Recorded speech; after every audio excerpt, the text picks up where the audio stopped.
Crazy news. Electronic Arts is being taken over in a record-breaking $55 billion deal that will take the company private. Obviously, we gotta talk about this. Let's talk about the absolute basics first. What just happened? In a shocking development, Electronic Arts announced on September 29th that it will go private as part of a $55 billion leveraged buyout. The buyer was Saudi Arabia's public investment fund, Jared Kushner's affinity partners, and private equity company Silver Lake. The very obvious follow-up question is, why on earth is Saudi Arabia purchasing Electronic Arts? One big reason you might want to purchase Electronic Arts is to increase your global reach. Let's not all pretend like there isn't a negative stigma around Saudi Arabia. There is. The Saudi Arabian government has spent years denying claims of sports washing. Sports washing is sponsoring or hosting sporting events to promote a positive public image and distract attention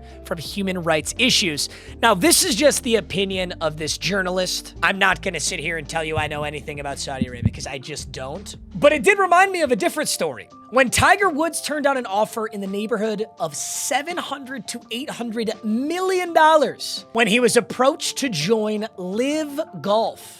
Now, it's technically not Live Golf. That's supposed to be Roman numerals for 54. But if you're asking yourself, what is Live Golf? Well, Live Golf is being financed by, guess who? Saudi Arabia's public investment fund. The exact same public investment fund that just bought out Electronic Arts. So for what reason is the Saudi Arabian government and this public investment fund actively pumping tons and tons of money into sports or their global reach, trying to get players like Tiger Woods and trying to purchase franchises like Madden and FIFA? This journalist right here said, let's say, for example, a mom goes to the supermarket and picks up a copy of EA Sports FC, which is FIFA. They had to rebrand it because they didn't want to pay the fee to call it FIFA, but they're not thinking about geopolitics when they buy EA Sports FC. They're just thinking of fun. That is the genius of Saudi Arabia's strategy, that the country becomes associated with fun. I'm not going to sit here and tell you that that's true. Frankly, Saudi Arabia could be doing this just because they think it's a really good purchase. They're going to make money off it. Frankly, I don't give a shit why they did it. I want to know what it means for me and the future of the games that I really enjoy. Now, yes, I play a lot of Madden, but there are tons of franchises under EA's umbrella. Battlefield, Mass Effect, FIFA, obviously Madden. So the first question I had was like, does this mean they're going to clean house? EA's going to have no employees? They're going to rebuild these games from scratch? Absolutely not. That is not happening whatsoever. In fact, this isn't like this company came in and bought out EA and now everything's all kosher. A leveraged buyout is very interesting. What it means is that a company is using mostly borrowed money to finance a deal. You can think of it like taking out a loan to buy something expensive, but it's not you who is on the hook to pay it back. Instead, the company being acquired, in this case, Electronic Arts, will use its own earnings and assets to make the debt repayments. I think that's the biggest part of this whole thing. EA is still in debt, they're getting bought out, and they are still using their profits to pay off being bought out. Now, here's the crazy thing. Prior to this big buyout news, right, Electronic Arts is a publicly traded company. That means they have a stock price. Now, when this buyout occurred, right around here, EA's stock price was right around $160. So when they get bought out and go private, they no longer have a stock price. You can't just publicly trade Electronic Arts stock.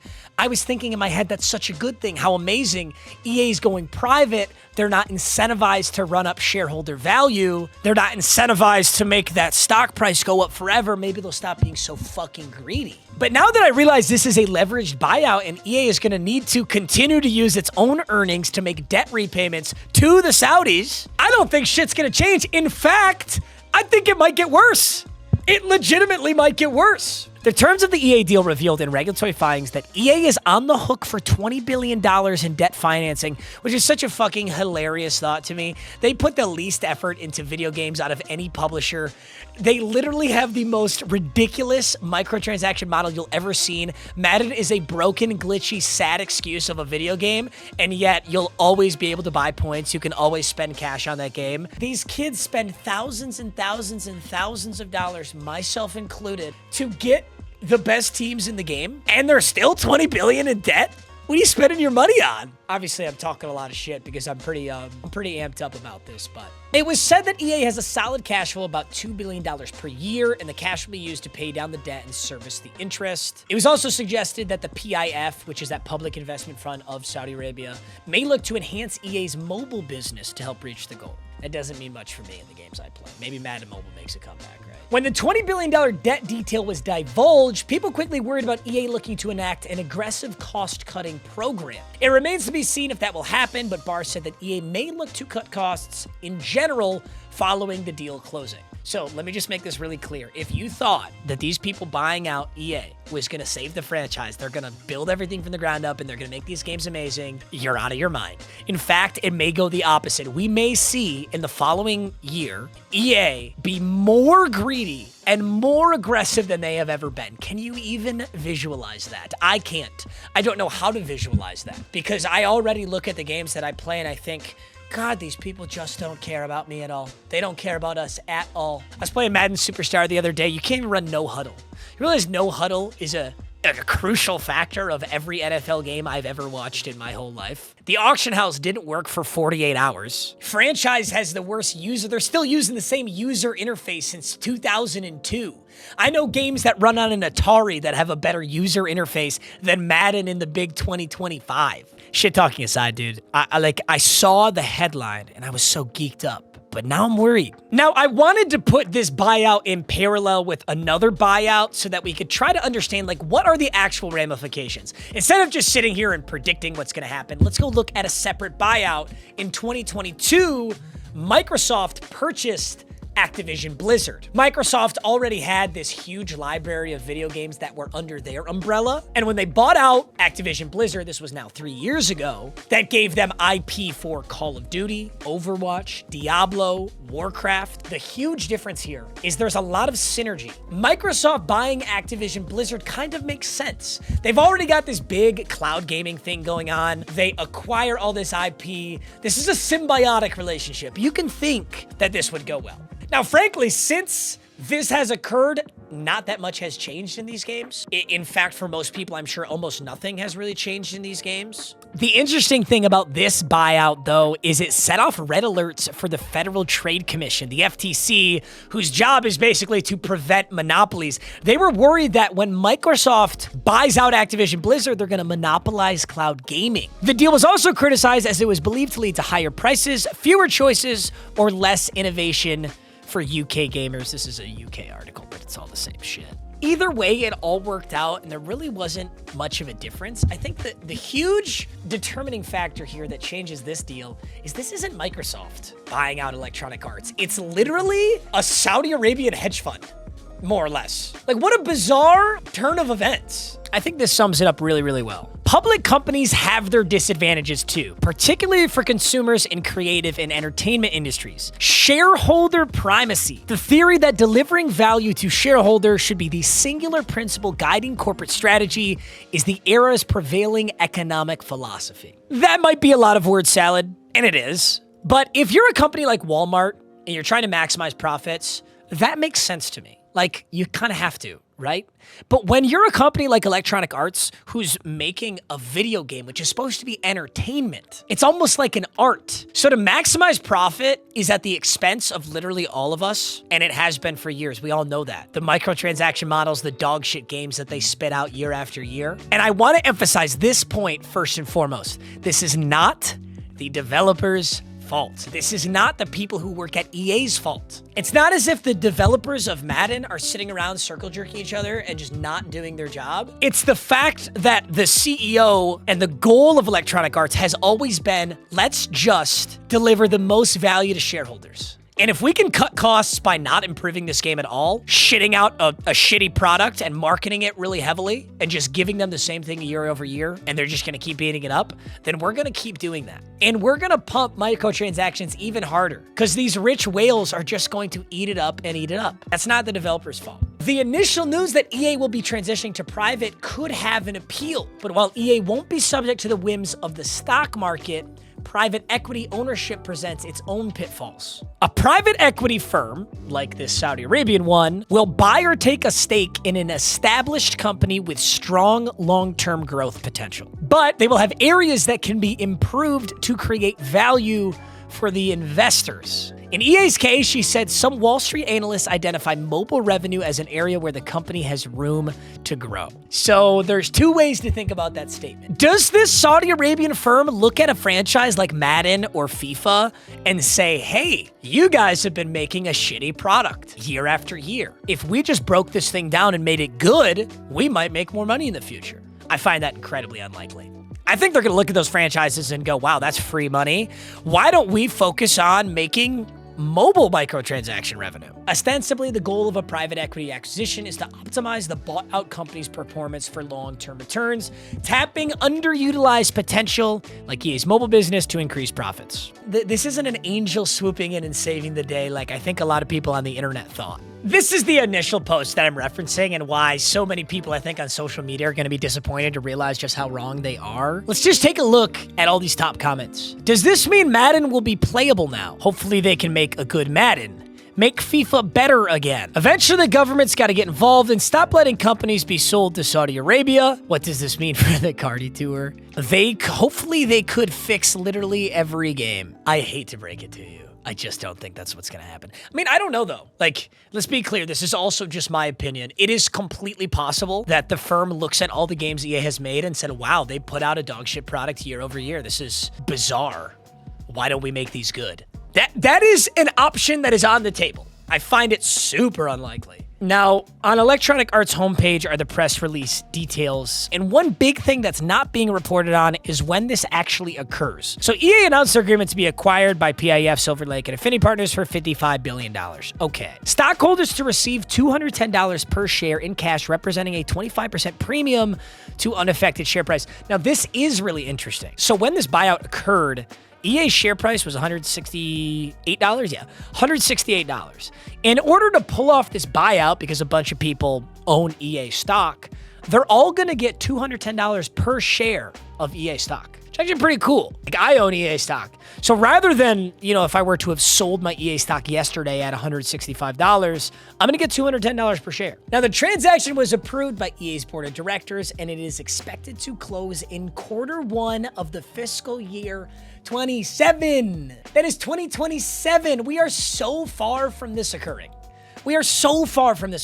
Now, upon completion of the transaction, EA will remain headquartered in Redwood City and continue to be led by Andrew Wilson as CEO. I think Andrew Wilson is an absolute fucking scumbag. When Andrew Wilson was asked about monetary in-game systems, here's what he had to say. He said, whether it's a direct purchase or this mystery box style that's become commonly referred to as loot boxes, we really think about 4 key vectors: value, fairness, choice, and fun. Oh, God. I would actually love to sit down with Andrew Wilson because somewhere in his house is the most wicked weed I've ever seen in my whole life, and I want to smoke it so bad. This guy is off his fucking rocker.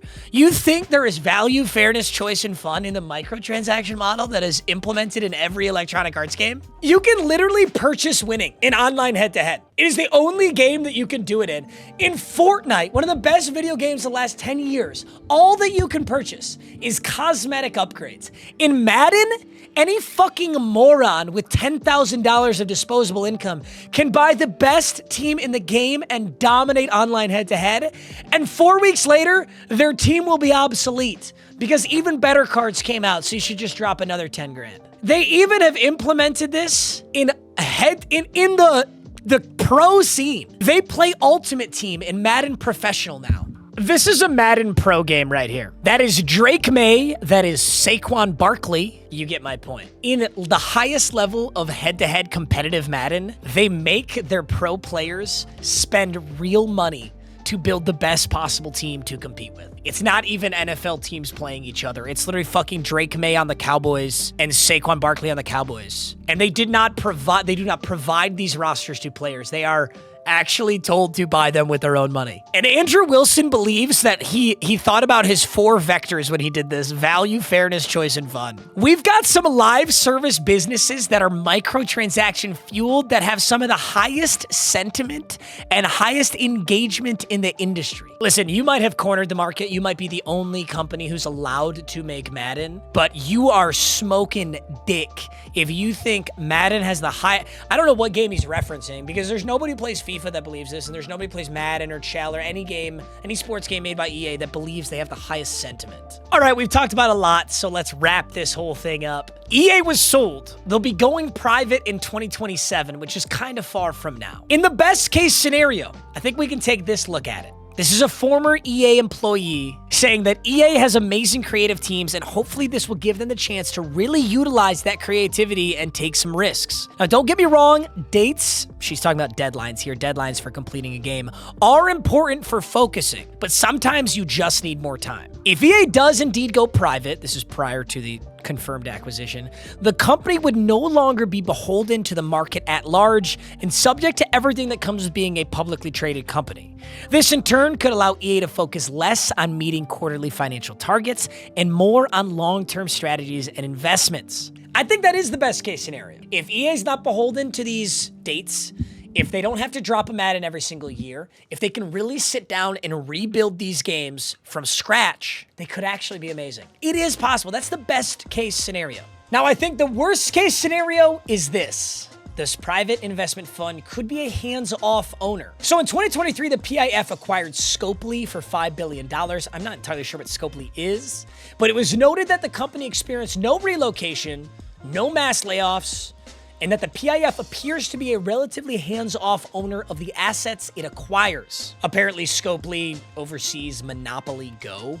Almost all of these articles have hinted to the fact that the PIF may be hands-on with EA's mobile business. So I think in the worst-case scenario, this does virtually nothing for the games that I love that EA creates. They basically just said, we're buying your company, we're taking your cash flow, and just keep the train moving. Because that's basically how EA has operated for the last 20 years. I mean, have we seriously seen some significant improvement on Madden? We just haven't, right? You know what's crazy? I think the best case scenario is they change Madden to a subscription model. I don't know how people feel about that, but what if they just dropped one Madden game, and instead of continuing to drop new game after new game, they just updated it? They just fucking updated it, which is what they should have done from the start. All Madden is a roster update. Why don't you build an excellent game from scratch, drop it, and then if I want the update, I can pay like $5 or something. I can update it and get the new players and new rosters. Or you could just drop Madden once every 2 years, so you actually have legitimate time to make the game good. Okay, that's a lot of yapping, but I had to talk about this. Who knows what we're gonna see, but I thought I'd give you guys all the information I had. I love you, you're so handsome. I'll see you guys in the next video. Peace!